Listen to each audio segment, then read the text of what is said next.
আসসালামু আলাইকুম বন্ধুরা, আশা করি আপনারা সকলেই ভালো আছেন আর আপনারা দেখছেন এমডি ভয়েস টিভি।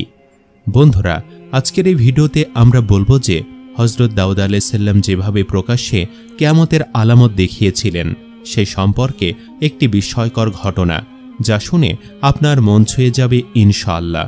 তাই ভিডিওটি একবারে শেষ পর্যন্ত দেখবেন। হযরত দাউদ আলাইহিস সালাম ছিলেন বনি ইসরায়েলের একজন কিতাবধারী নবী। একদা বনি ইসরায়েলের কিছু সংখ্যক অতি উৎসাহী মানুষ হযরত দাউদ আলাইহিস সালামকে বিরক্ত করতে থাকেন যে, হে দাউদ, আপনি যদি সত্যবাদী হন তাহলে কিয়ামতের কিছু নিশানা আমাদেরকে দেখান। তখন হযরত দাউদ আলাইহিস সালাম তাদেরকে বলেন, আগামী ঈদের দিন তোমরা সকলেই মসজিদে আসো। ঈদের ময়দানেই তোমাদের সকলের সামনে কিয়ামতের আলামত প্রকাশ করব। এই কথা শুনে সবাই ঈদের দিন এসে জড়ো হলো কিয়ামতের দৃশ্য দেখার জন্য। ইতিহাস বলে, ওই ঈদে এক এবং অদ্বিতীয় আল্লাহর অনুসারী নাস্তিক মুশরিক সকলে ঈদের ময়দানে এসেছে দাউদ আলাইহিস সালামের কথিত কিয়ামতের ময়দানে দৃশ্য দেখার জন্য। প্রিয় দর্শক, কিয়ামতের মজেজার আসল দৃশ্য জানার পূর্বে আপনাদেরকে জানিয়ে রাখি যে দাউদ আলাইহিস সালামের যুগে এক ধনী লোক ছিল, যার ধন সম্পদের কোনো অভাব ছিল না। তবে সকল কিছু ছাপিয়ে তার একটা প্রিয় গরু ছিল। এই গরুকে সে সবসময় খুবই ভালোবাসত এবং স্বর্ণ ও মণিমুক্তা দিয়ে সাজিয়ে রাখত। প্রায় তাকে বলতে শোনা যেত, এই গরু আমার সকল কিছু, তোমরা কেউ এই গরুর গায়ে হাত দেবে না। একদিন এমন ঘটল যে তার গরুকে আর খুঁজে পাওয়া যাচ্ছে না। লোকটি পাগল প্রায় হয়ে উঠল, ঘোষণা করল যে তার হারানো গরু খুঁজে দিতে পারবে অথবা চুরি হয়ে থাকলে যে চোরের পরিচয় প্রকাশ করতে পারবে তাকে গরুর সমপরিমাণ স্বর্ণ মুদ্রা দেওয়া হবে। বনি ইসরায়েলের সুবিধাবাদী লোকেরা উঠে পড়ে লাগল সেই ধনী ব্যক্তির হারানো গরুটি খুঁজে বের করার জন্য। কেননা এত বেশি পুরস্কার অন্তত 14 পুরুষ বসে বসে খেতে পারবে যদি কোনোভাবে গরুটির নাম নিশানা তারা খুঁজে পায়। এদিকে সেই গরুটি মূলত এক বৃদ্ধ জীর্ণ শীর্ণ মায়ের ঘরে এসে উপস্থিত হলো, যার আবার একটা রুগ্ন পুত্র সন্তানও ছিল। মূলত এই বৃদ্ধ মহিলা তার রুগ্ন পুত্র সন্তানকে নিয়ে দীর্ঘ 80 বছর ধরে নির্জন এলাকায় আল্লাহ পাকের ইবাদতে মশগুল রয়েছে। তারা তাঁবু বানিয়ে প্রতিনিয়ত আল্লাহ পাকের ইবাদত করত, নামাজ রোজা করত, অতি অসহায় ছিল, অনাহারে কষ্ট পাচ্ছিল। মহান আল্লাহ রাব্বুল আলামিন সেই বৃদ্ধার ঘরের সামনে একটা আনার গাছ ফুলিয়ে দিলেন এবং সেই আনার গাছে অলৌকিকভাবে প্রতিদিন 2টি করে আনার ধরত। ফলে বৃদ্ধা মহিলা এবং ছেলে 2টি আনার খেয়ে আবার পুনরায় আল্লাহ পাকের ধ্যানে মশগুল হয়ে যেত। যেদিন থেকে এই অসহায় বৃদ্ধা নারীর ঘরের সামনে এসে গরুটি দাঁড়িয়ে থাকলো, সেদিন থেকে তাদের কাছে আনার ধরা বন্ধ হয়ে গেল। 2 দিন টানা ক্ষুধার্ত অবস্থায় থেকে খুবই দুর্বল হয়ে পড়ল বৃদ্ধা মহিলা এবং তার রুগ্ন পুত্র। অসহায় হয়ে তারা আল্লাহ পাকের কাছে সাহায্য চাইতে থাকল। এদিকে সেই ধনী ব্যক্তিরা হারিয়ে যাওয়া গরুটি সেই বৃদ্ধ মহিলার ঘরের সামনে থেকে বিদায় হচ্ছে না। সে সেখানে 2 দিন ধরে দাঁড়িয়ে আছে আর অলৌকিকভাবে বারবার বলে যাচ্ছে, হে আল্লাহর বান্দি এবং হে আল্লাহর বান্দা, তোমরা আমাকে আল্লাহর নামে জবাই করো এবং ভক্ষণ করো। তখন সেই বৃদ্ধ মহিলার ছেলেটি বলল, মা, এই গরু গত 2 দিন থেকে আমাদের ঘরের সামনে আসার পরে আল্লাহ পাকের তরফ থেকে আসা 2টি আনার বন্ধ হয়ে গিয়েছে। যে আল্লাহ আমাদের রিজিক হিসাবে 2টি আনার ফল দিতেন, সেই আল্লাহ আবার এই গরু পাঠিয়েছেন, এদিকে আনারও বন্ধ করে দিয়েছেন। আমার বিশ্বাস এটা আমাদের জন্য হালাল, কেননা আল্লাহ পাকের ইশারা ব্যতীত কিছুই হয় না। বৃদ্ধ মহিলা অতিমাত্রায় একজন আল্লাহভীরু নারী ছিলেন। তিনি বললেন, দেখো, আমরা ঝুঁকি নিতে পারি না, আমরা জানি না এই গরু কার। আজ যদি আমরা ক্ষুধার তাড়নায় হারাম কিছু ভক্ষণ করে ফেলি তাহলে আমাদের আজীবনের সকল আমল নষ্ট হয়ে যাবে। কিন্তু সেই বৃদ্ধ নারীর পুত্রটি সেই মাকে বোঝাতে সক্ষম হলো যে আল্লাহ আমাদের আনার ফল দিতেন, সে আল্লাহ আমাদেরকে এই গরু পাঠিয়েছেন, না হয়তো গাছে আনার ফল ধরা বন্ধ হবে কেন। এক পর্যায়ে সে বৃদ্ধা নারী রাজি হলেন। অতঃপর তারা আল্লাহর নামে সেই গরুটিকে জবাই করে কাবাব বানিয়ে খেতে থাকলেন এবং কিছু সংখ্যক গরুর গোশত তারা আলাদা স্থানে রাখল, যাতে আশেপাশের প্রতিবেশীদের মাঝেও তা বিতরণ করতে পারে।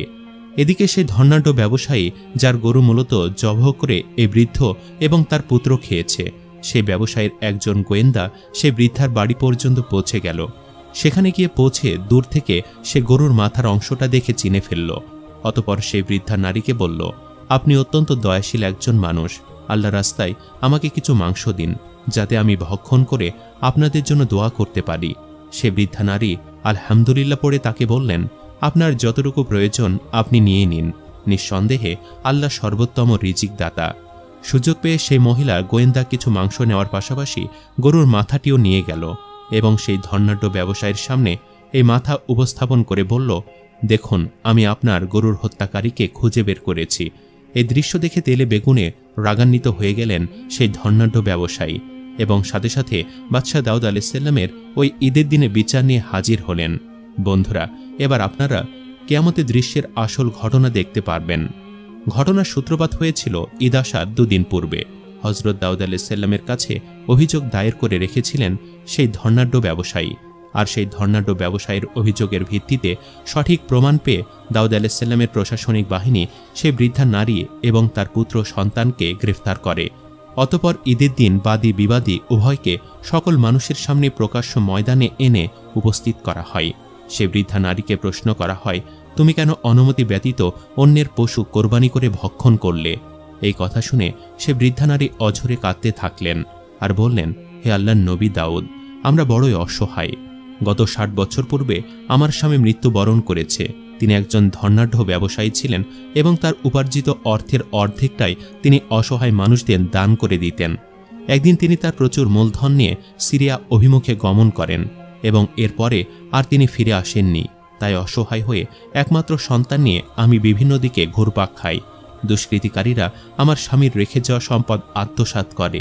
অতঃপর আমি এই নদীর পাড়ে তাঁবু টাঙ্গিয়ে দীর্ঘ 60 বছর আল্লাহর ইবাদতে মগ্ন থাকি।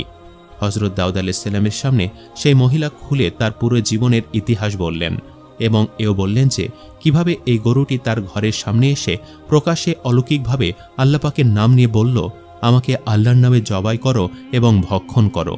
অতঃপর সেই বৃদ্ধ মহিলা এবং তার পুত্র এই গরুটিকে জবাই করে ক্ষুধার তাড়নায় তারা এ থেকে মাংস ভক্ষণ করে আল্লাহর শুকরিয়া আদায় করে। সর্বশেষ সেই বৃদ্ধ নারী এও বলেন যে একজন গোয়েন্দা নারী এসে তাদের কাছ থেকে মাংস চায়। অতঃপর সেই মাংস নেওয়ার পরে তাদেরকে গ্রেফতার করা হয়। সকল কিছু শুনে হযরত দাউদ আলাইহিসসালাম সেই ধনী ব্যবসায়ীকে বলল, তুমি তো আল্লাহ পাকের হুকুমে অনেক সম্পদের মালিক। তুমি চাইলে এই নারীকে যদি ক্ষমা করে দাও তাহলে আল্লাহ তাআলা কিয়ামতের ময়দানে তোমাকে অনেক সম্পদ দান করবেন। তখন সেই রাগান্বিত ব্যবসায়ী বলল, হে দাউদ, আমি আপনার সামনে ন্যায় বিচারের জন্য এসেছি। আমি দয়া আর ক্ষমা প্রদর্শনের জন্য এখানে আসিনি। একথা শোনার পর হযরত দাউদ আলাইহিসসালাম বললেন, ঠিক আছে, আমি না হয় আমার উপার্জিত সম্পদ থেকে তোমার গরুর দাম দিয়ে দিচ্ছি, তুমি সে বৃদ্ধ নারীকে ক্ষমা করে দাও। এ কথা শুনে রাগান্বিত সেই ব্যবসায়ী হযরত দাউদ আলাইহিসসালামকে অপমান করা শুরু করলেন। প্রকাশ্য দিবালোকে বনি ইসরায়েলের সামনে বলতে থাকলেন, হে বনি ইসরায়েল জাতি, তোমাদের বাদশার কর্মকাণ্ড দেখো। আজগবি গল্প শুনিয়ে সে অপরাধীকে রক্ষা করার চেষ্টা করছে। তোমাদের কেউ কি বিশ্বাস করো যে একটা গরু প্রকাশ্য দিবালোকে মুখ দিয়ে বলবে, আমাকে আল্লাহর নামে জবাই করো আর ভক্ষণ করো, আমি আল্লাহর তরফ থেকে এসেছি? একথা শুনে সমস্বরে সকল বনি ইসরায়েলের লোকজন উচ্চস্বরে হাসাহাসি করতে থাকলেন এবং হযরত দাউদ আলাইহিসসালামকে তিরস্কার এবং টিটকারি করতে থাকলেন। সাথে সাথে আল্লাহ রাব্বুল আলামিনের আরশ কেঁপে উঠল। হযরত জিবরাইল আলাইহিসসালাম নেমে আসলেন এবং দাউদ আলাইহিসসালামকে বললেন, হে আল্লাহর নবী, আল্লাহর তরফ থেকে সিদ্ধান্ত হয়েছে এই বিচারের জন্য আল্লাহ রাব্বুল আলামিন দুনিয়ার বুকে কিয়ামত প্রতিষ্ঠা করবেন। তুমি এই অহংকারী ব্যবসায়ীকে জিজ্ঞেস করো এই গরুর আসল মালিককে।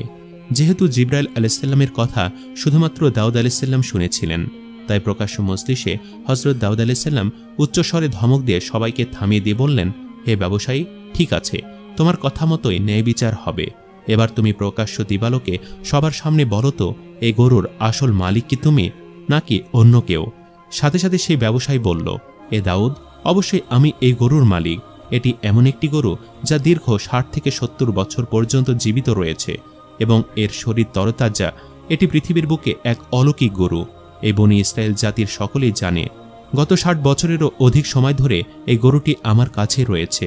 এ কথা শোনা মাত্রই জিবরাইল আলাইহিসসালাম বলল, নিঃসন্দেহে সেই ব্যবসায়ী মিথ্যা কথা বলছে।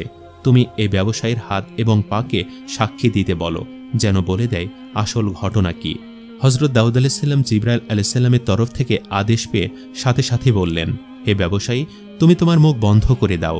এ ব্যবসায়ীর হাত এবং পা আল্লাহ পাকের হুকুমে সঠিক সাক্ষ্য দাও। বলো তোমরা কি জানো। সাথে সাথে ওই ব্যবসায়ীর মুখটি বন্ধ হয়ে গেল অলৌকিকভাবে সে চেষ্টা করেও মুখ খুলতে পারল না। তার হাত এবং পা অলৌকিকভাবে কথা বলা শুরু করে দিল। তার হাত বলল, হে আল্লাহর নবী দাউদ, নিঃসন্দেহে এই গরুটির আসল মালিক হচ্ছে সেই বৃদ্ধা এবং তার পুত্র। এই দৃশ্য দেখা মাত্র উপস্থিত সকল বনী ইসরায়েল জাতি স্তব্ধ হয়ে গেল। কিছুক্ষণ আগেও যারা হাসাহাসি করছিল তারা বুঝতেই পারছিল না কিভাবে মানুষের হাত এবং পা কথা বলতে পারে। কিছুক্ষণ পর নবী দাউদ আলাইহিস সালাম বললেন, বলো খুলে সকল কিছু, কিভাবে কি হয়েছে। তখন অলৌকিকভাবে সেই ব্যবসায়ীর হাত এবং পা ধারাবাহিকভাবে সকল ঘটনা খুলে বলতে থাকল। বলল, হে আল্লাহর নবী, এই ব্যবসায়ী একজন অকৃতজ্ঞ। সে মূলত ওই বৃদ্ধা নারীর স্বামীর সহযোগী ছিল। ওই বৃদ্ধা নারীর স্বামী তাকে অনেক অর্থ সম্পদ দিয়ে নিজের সহযোগী হিসাবে কাজে রেখেছিল। ব্যবসার উদ্দেশ্যে যাওয়ার পথে সুযোগ বুঝে সে বৃদ্ধা নারীর স্বামীকে ৬০ বছর পূর্বে হত্যা করে এই অহংকারী ব্যবসায়ী। অতঃপর সে তার সকল সম্পদ হাতিয়ে নেয় এবং লোকজনকে বলতে থাকে, আমার মহাজন কিছুদিন পূর্বে দুরারোগ্য ব্যাধিতে মারা গিয়েছেন। বৃদ্ধা নারীর ব্যবসায়ী স্বামীর রেখে যাওয়া সম্পদের ওপর ভর করে এই খুনি ব্যবসায়ী ধীরে ধীরে সমাজে আভিজাত্যের মাধ্যমে নিজের সম্মান অর্জন করে। আল্লাহ পাকের হুকুমে ওই বৃদ্ধা নারীর স্বামীর একটা বাছুর ছিল, যে বাছুরটিকে এই ব্যবসায়ী হত্যা না করে নিজের কাছে স্মৃতিচিহ্ন হিসাবে রেখে দেয়। আল্লাহ পাকের মুজিজা স্বরূপ এই গরুটিও দীর্ঘ ৬০ বছর ধরে একই আকারে জীবিত রয়েছে। এটি বৃদ্ধ হয়নি, অসুস্থ হয়নি। আর এই খুনি ব্যবসায়ীও তার এই গরুটিকে খুবই ভালোবাসত আর মায়া মহব্বত করত, কেননা আল্লাহ পাকের একটা চূড়ান্ত উদ্দেশ্য আছে যাতে সেটি বাস্তবায়ন হয়ে যায়। সুতরাং হে আল্লাহর নবী, আমি এই ব্যবসায়ীর হাত হয়ে আপনার নিকট সাক্ষী প্রদর্শন করছি। এই দুষ্কৃতিকারী আমাকে ব্যবহার করে তরোয়ালের সাহায্যে সে বৃদ্ধা নারীর স্বামীকে হত্যা করেছে। অতঃপর পা সাক্ষী দিল, হে আল্লাহর নবী, আমিও সম্মতি প্রকাশ করছি। সে এই পা ব্যবহার করে হেঁটে হেঁটে অগ্রসর হয়ে সে বৃদ্ধার স্বামীকে হত্যা করেছিল। স্তব্ধ ঈদগাহ ময়দান, শুনশান নীরবতা, কোনো মানুষের কোনো কথা নেই। হযরত দাউদ আলাইহিস সালাম সাথে সাথে আল্লাহর দরবারে হাত তুলে বললেন, হে আল্লাহ, আপনি মহিয়ান, গরিয়ান, রহমানুর রাহিম ও ন্যায় বিচারক। হযরত দাউদ আলাইহিস সালাম চূড়ান্তভাবে রায় ঘোষণা করলেন। তিনি বললেন, এখনই সে ব্যবসায়ীকে মৃত্যুদণ্ডে কার্যকর করা হবে। প্রকাশ্য মজলিসে তার শিরচ্ছেদ করা হোক। আর তার প্রশাসনিক বাহিনীকে দায়িত্ব দিলেন, দ্রুত এই ব্যবসায়ীর সকল সম্পদ সে বৃদ্ধ মহিলা ও তার পুত্রকে দেয়া হোক। ইতিহাস বলে, ওই মজলিসে উপস্থিত সকলেই মৃত্যুর আগের দিন পর্যন্ত কিয়ামতের দৃশ্যের এই অবতারণা দেখে কোনোদিন মিথ্যা বলেনি ও প্রতারণার আশ্রয় নেয়নি, এবং এরা প্রত্যেকেই ঈমানদার হয়ে যায়। হযরত দাউদ আলাইহিস সালাম মজলিস শেষে বলেন, হে বনী ইসরাইল, জেনে রাখো, কিয়ামতের দৃশ্যগুলোর একটা ছোট্ট নিশানা হচ্ছে হাত এবং পা তোমাদের অন্যায় ও অপরাধের সাক্ষী দিবে। আল্লাহ শুধু এই একটা নমুনা এ প্রকাশ্যে মজলিসে দেখিয়েছেন, বাকিগুলো কিয়ামতের ময়দানে দেখাবেন। তাই সময় থাকতে সতর্ক হয়ে যাও। তুমি আজ দুনিয়ার বুকে মিথ্যা সাক্ষী দিতে পারো, আজ দুনিয়ার বুকে মিথ্যার আশ্রয় নিয়ে দিনকে রাত করতে পারো, কিন্তু কিয়ামতের ময়দানে আল্লাহ পাক তোমার মুখ বন্ধ করে দিবেন, কিন্তু তোমার হাত ও পা সাক্ষী দিবে। সেদিন আরও অনেক ভয়াবহ ঘটনা ঘটবে, যার হাত থেকে কোনো অপরাধী রক্ষা পাবে না।